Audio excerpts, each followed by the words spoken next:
Zy Poppy, we just finished a day filming 4 cars. We got the Lotus Emira against the Evora GT, and then we got the Cayman S718 against an Alfa Romeo 4C Spider. So let's start with, I'm really curious to hear your impressions on both of these comparisons because, as you guys know, I own a Lotus Emira, and while I have driven in Evora GT before, I hadn't driven them back to back on the same road. What were your impressions? Well, first of all, one comparison makes about 10 times the sense of the other. You know, that's my thing. I come up with quirky comparisons that no one else thinks of. You are Mr. Quirky Comparison. I guess Evora GT versus Emira is kind of what I expected based on, you know, things that you've said and things that I've seen in other comparisons. It's not a new comparison, right? Like everyone who got into an Emira, you know, a year or two ago has been talking about this. And essentially, in my opinion, the Evora GT is better driving dynamics wise in almost every single way except one. And that one way in which it's worse is a complete deal breaker for me. And that's the throttle response. I've driven 3 or 4 different Evora GTs now, including one on track. The one that we drove today, I drove at Sonoma Raceway. And the throttle response, I cannot for the life of me get used to it. Sometimes I'll go to flip it and it'll like go up 1,000 RPMs. Other times it'll go up 4,000. A lot of times when I actually downshift for a corner now, I have to blip it twice because on the second time I have to basically like get it right. The Emira has totally solved that. The throttle response now is actually a strength of that vehicle, whereas in the Evora it's a critical weakness. And then in every other way, I think the Evora GT is 5 to 10% better. Steering feedback is a bit better. Actually, I like the steering wheel a bit better as well, thinner rimmed.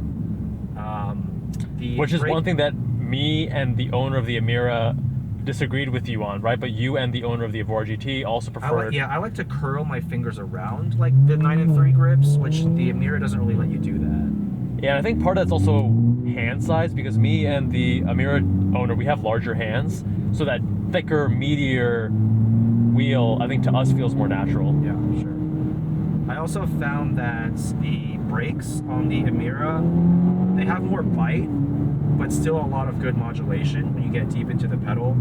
On the Evora GT, which both cars had stock brakes by the way, there's a lot more slop just on that initial tip-in of the brake pedal. That could be because that car has been tracked, right? So I'm not too sure. But overall, the brake feel. The Emira has been tracked several times too, though, right? Oh, that's true. That's true. It has been tracked a few times. So maybe that's actually a difference in the brake tuning. And then I thought that the shifters on both cars felt really good. This particular Emira example and the Evora GT, because as we know, like these cars have, you know, differences between different examples because of quality control, essentially.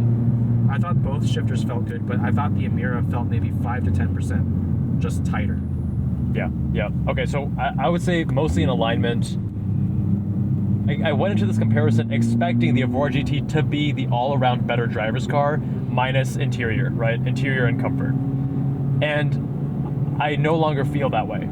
So the steering, I think, was a little bit better in the Evora GT, but I also feel like the Emira here had more muted steering compared to my own car, which I believe is due to the worn out tires, maybe? Yeah, the Cup 2s being at the very, very end of their life. So I still think if you get 2 good examples back to back, the steering in the Evora GT is probably still a little bit better. I like the smaller diameter wheel, although I prefer the thickness of the Emira steering wheel. Yeah. The seating position on both is actually very similar. People are like, oh yeah, you said a lot lower. Oh no, that's one thing I forgot to mention. I felt the Evora GT seating position was far better. I felt like I was sitting a good inch or 2 lower, and the seat is better itself. I think the seat is a lot better. I feel like I was sitting maybe like a centimeter and a half lower. Really? It felt very minor to me. And I think part of it too is, again, just like the roofline and things like that. Because when I'm assessing seating position, it's all relative. You're looking at your angle towards the road, but you're also looking at your position of your view related to the visor and, you know, the other controls and such. Right. But brakes better in the Emira. The transmission was definitely better than the Emira. There was like this extra slop when you're in gear and looseness. It feels like a updated, refined version of the same kind of, like they have the same flavor, but definitely more refined than the Emira. Yeah, a little bit tighter. And the suspension and the sharpness of the Evora GT was definitely there, but the front end, surprisingly, the front end sharpness was very similar on both, whereas I was expecting it to be much sharper on the Evora GT because it's stiffer, because it's more hardcore, more, you know, track focused. And while I would definitely prefer the Evora GT on track, I felt like the Emira was actually closer than I expected. It's definitely softer. Do you know the difference in suspension, like spring rates and such? Because you have a Sport versus an Evora. Yeah, I don't know. Because I think on this road it's like very smooth, so it doesn't highlight suspension differences as much as our usual road. That's true. But you could still feel a lot more road texture, and you could feel the bumps much more with the Evora. They both have great suspension. The Emira is clearly much more street focused, whereas the Evora GT would feel more at home on track. Yeah. My Emira on track was a little bit, it did feel a little bit soft.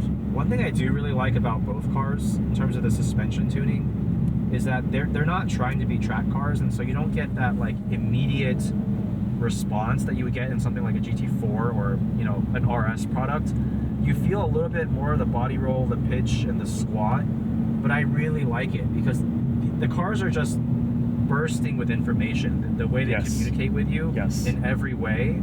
It's not about the numbers, it's about the quality of how it delivers that performance. And both cars basically like second to none in terms of cars made in the last 5 years, I would say. The one issue I had with the Evora GT steering though is that so neither car gives you great load up mid-corner based on the load on the front tires, which is a downside. The Evora GT gives you a bit more, but the issue I have with the Evora GT is that even if you're just driving straight at a constant speed and you start turning the wheel, the hydraulic steering, maybe just on this example because the other Evora GT that we drove, I felt like it was phenomenal. It had this weird weighting where it would become heavier and then lighter. It was subtle, but in an inconsistent way, and it just seemed like it was just based on the angle off center rather than actual communication from the wheels, which I didn't like, and it took me a little bit of time to get adjusted to that. But did again, you feel that in the second gear hairpins on this road? Or where did you feel that? No, just more like the mid sweepers. Oh, okay. And I think that it might just be this example because there's a lot of like QC differences between cars. Yeah.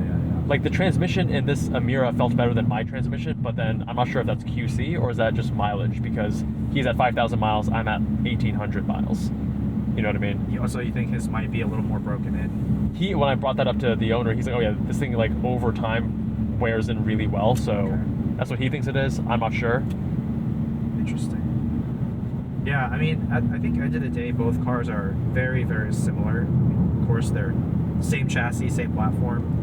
But I think where it gets interesting is price, because you would think the Evora GT, 2021 model year, would have depreciated a little bit more than it actually has. It's like a decent example is still $85,000 to $90,000, which if you think about it, that's only 10 to 15K away from a brand new Emira. And at that price difference, you get the better interior, better tech, arguably more timeless design. Oh, I think from the science and art of beauty perspective, I think it's hands down a more timeless design because of, I mean, we can go into a whole conversation about beauty and aesthetics and such, and I do think it's going to age better, but I think both right now look fantastic. Yeah, the Evora GT has a more sort of menacing, aggressive look. Yeah. If they made an Emira GT, they could probably accomplish something similar, but yeah, I think the difference in price makes me wonder which car I'd actually want.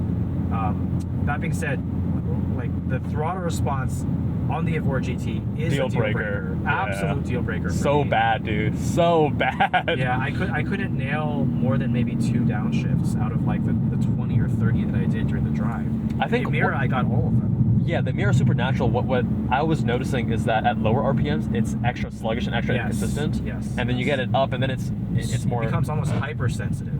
Yeah, it's a bit bizarre. Yeah. The higher in the RPM you are, the more sensitive the blip becomes. Yeah.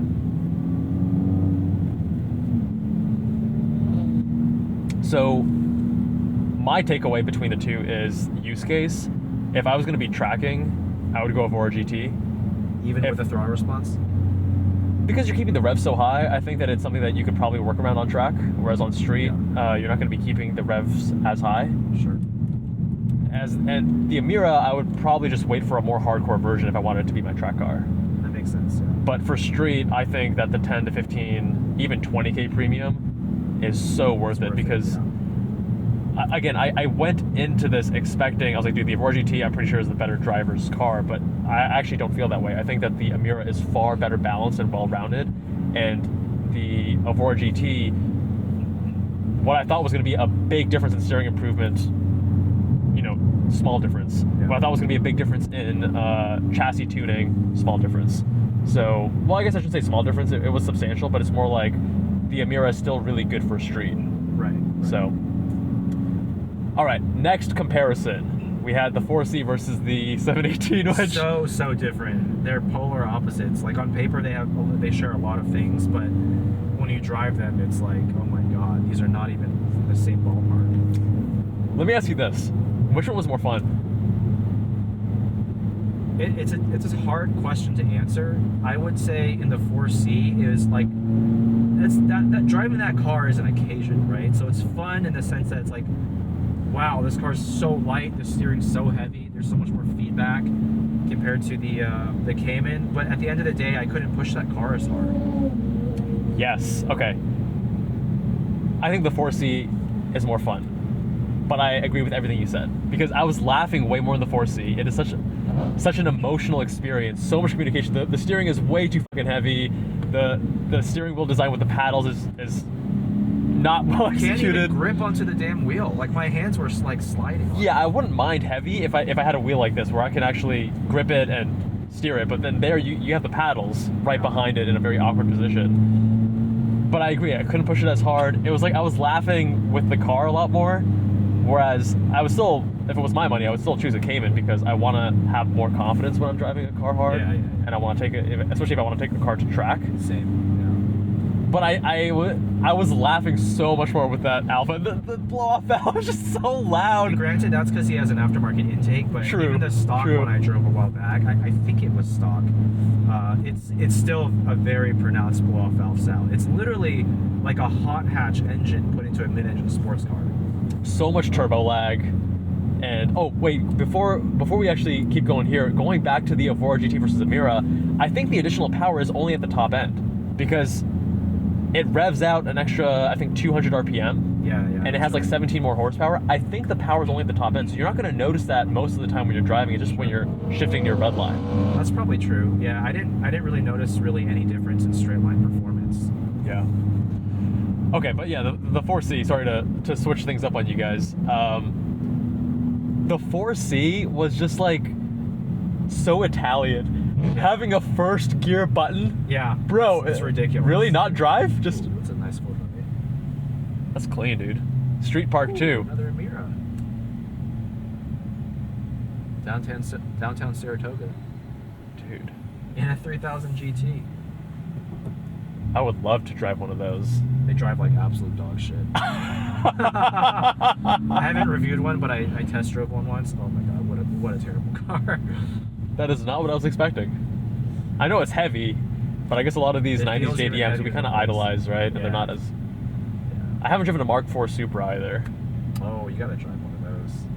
Or a GTR. I gotta get my 90s JDM my god, game, dude. GTR. Oh, you haven't even driven a newer GTR, right? I haven't even driven a new GTR, man. God. Game-changing car. What did you think of the Cayman? I was really impressed by the Öhlins road and track suspension plus the Tarot GT3 lower control arms, I think. Yeah, he had it set up with the right suspension mods for like dual duty driving. Dude, it was so dialed. The compliance was amazing. Having that compliance with body control and just the way the front end responded is also just so natural. A lot of Porsches, they just dial those things in properly. And Terra. Dude, a lot of interesting cars here. But I agree with you. I think Öhlins on Porsches, every single example I've driven, including the one up there, the 987, the one that I'm still trying to sell with my buddy, they they ride extremely well. Like even the rear compliance and the suspension travel just feels super dialed. Yeah. Really well done. But if it was your money, you would also go Cayman over Alfa. Oh, 100%. And what would make you not choose the Alfa? Like it all comes down to use case for me. The Alfa 4C is not something I'd want to track because it's an Italian car. Like, never know what's gonna break. Also, the steering's way too damn heavy. If I were to oversteer that, I'd probably die. And then like, it's not a car I particularly enjoy on the street either.